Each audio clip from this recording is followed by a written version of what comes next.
Hello, this is Laura O'Brien, and today we're going to talk about 3 pagan mistakes and how to avoid them. You might have made these pagan mistakes in the past and still feel mortified, maybe even felt like you couldn't go back to the Coven group event ever again. Or maybe you've been doing some or all of these things and didn't even realize this whole time. But look, we've all been there, I promise. This isn't about shaming or blaming anyone. It's like I always say, though actually it wasn't me that said it first. Do the best you can until you know better. Then, when you know better, do better. That's a quote from Maya Angelou. The point here is for us collectively as a community to know better and then to do better. So I invite you to join me in that. The first of the pagan mistakes is knowing too much, or at least thinking you do. When you read your first book on paganism, it can feel like things are finally clicking into place for you. You watch a few YouTube videos on top of that, and you're riding high on how much sense everything seems to make now. You know this. You got this. You're going to tell the world about this. For many of us, we've felt a little different our whole lives, even if we could never quite figure out why. Until now. And I get it. Learning about paganism can open up a whole new world for you. It should, actually. The thing is, it is a whole new world. And you absolutely can't learn about it quickly in any depth of knowledge or experience from reading a few books by popular neo-pagan authors or racking up a load of YouTube watch time. I love pagan books and YouTube videos by pagan creators. I write and create both myself, in fact. They are an important starting point for people to discover and begin to learn. But there's so much more to it than that. Besides the fact it's going to take you time and experience to actually practice your paganism, develop relationships with gods and goddesses, learn how to meditate, figure out what flavour of paganism fits with where you're at. You also need to be reading and studying beyond what neo-pagan authors are telling you, and really keeping an eye on those common pagan mistakes as you go. For example, learning about ecology, history, language, archaeology, politics, social justice, and leadership skills are all important for any pagan path you want to walk for any length of time. So please do enjoy the enthusiasm and excitement that comes with your newfound place in modern paganism. But also understand that there's more to it than you may yet know. So don't go telling folks what they should or shouldn't be doing, and please don't presume you know more than anyone else you meet along the way. Most of the sensible elder pagans are kind of quiet about what they do and how long they've been doing it. So honestly, don't presume. Don't ever presume. Second of the pagan mistakes is knowing too little and expecting that everything is going to be handed to you just because you want it. I make a whole shit ton of pagan content, both free and paid, so that people have access to the right resources so they can learn what they need to know. And yet every day I get personal emails asking me questions which would amount to a free personal consultation service session if I was to answer them individually. Your questions are usually not new to me. After 25 plus years as a consciously practicing pagan, much of that time being spent in the public eye in some form or another, doing community service work, believe me, I've seen and heard it all before. Much of it so often that it becomes frequently asked questions. And I've likely created a blog post at loraobrien.ie or a YouTube video, either at my Lora O'Brien YouTube channel or the Irish Pagan School YouTube channel, or, of course, a class at the Irish Pagan School, either free or paid, specifically so I wouldn't have to keep doing the same work over and over again.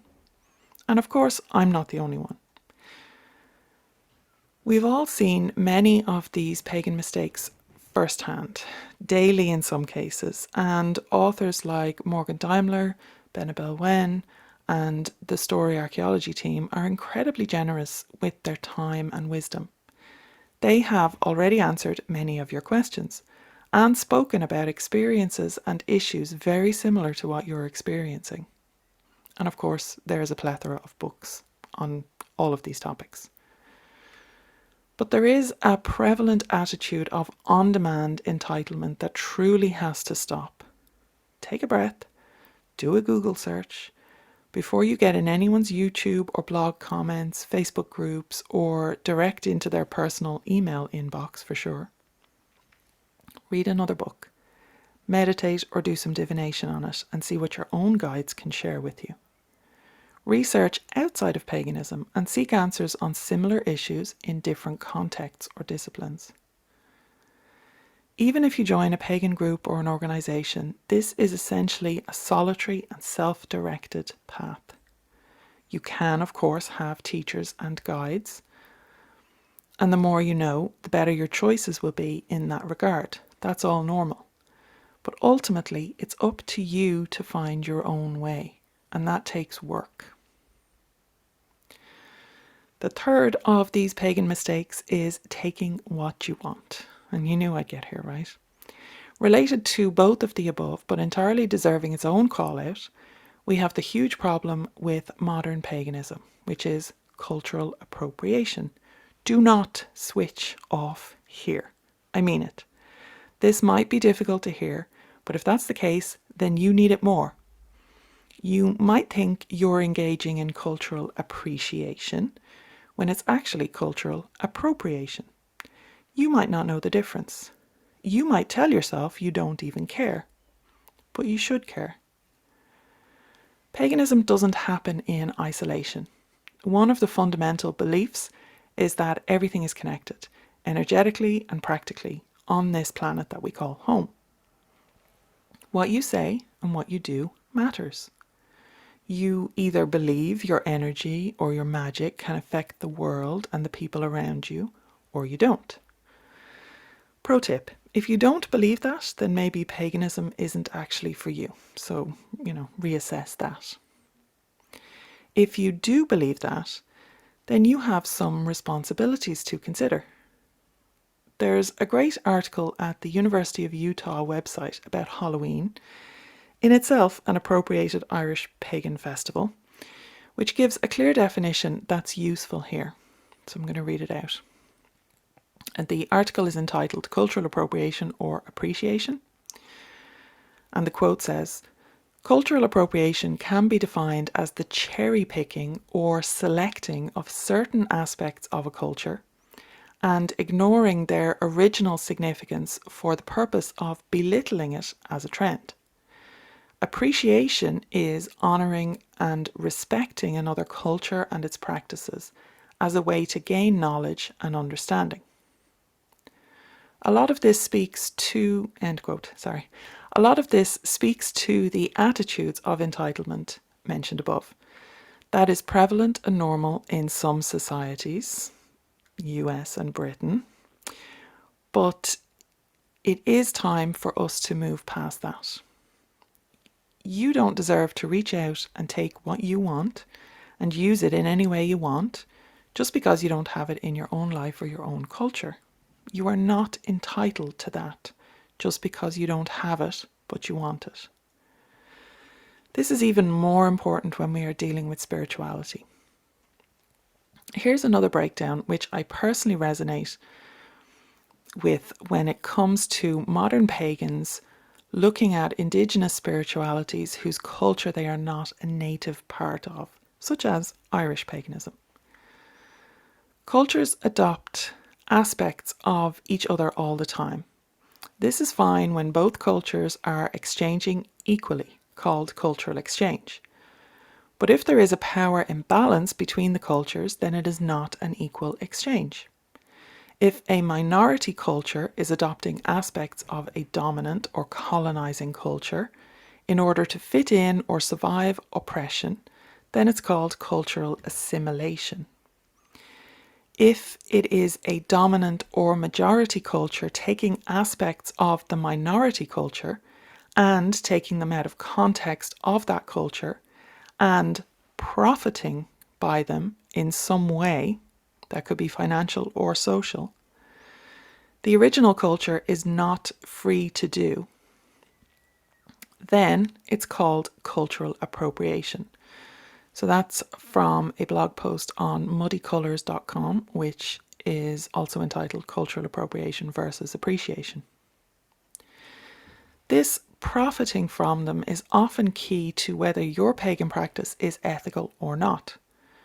We often see a very one-sided take attitude in neo-paganism, where someone goes and learns some shit about an indigenous culture, then decides to write a book, set themselves up on YouTube, or speak at events, or often all three, as self-styled experts on those traditions. If you are profiting financially from a culture that is not yours, that is a fairly obvious red flag. I don't care how many times you visited as a tourist, or brought groups on spiritual pilgrimage, or paid native folks so you can be initiated into their tradition over a long weekend. None of that means shit if you are not walking in what I call right relationship with that culture. There is a balance of give and take, and you are genuinely part of the living tradition and recognized as such by those people.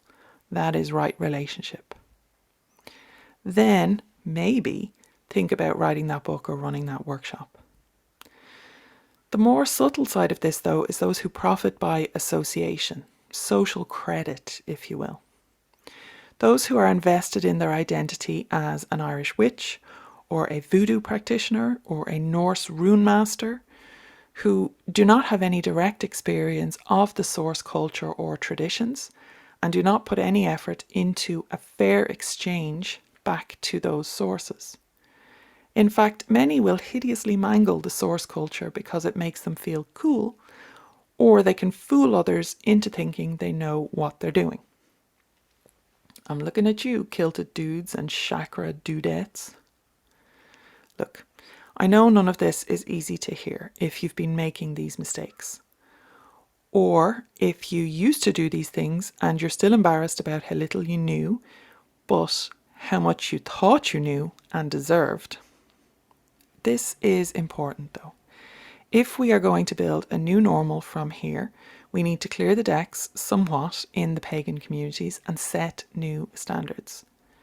We educate ourselves and do the work to seek out those who have been trying to educate us for a long time.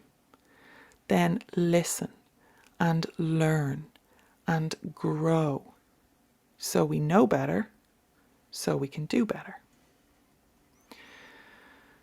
Whether you are currently a priest or a priestess, or considering taking on such a role, and would like to be more informed about pagan leadership so you can better support your community, my book, A Practical Guide to Pagan Priesthood, Community Leadership and Vocation by Reverend Lora O'Brien, is available in all good bookshops. So, slán go fóill, and I will see you next time.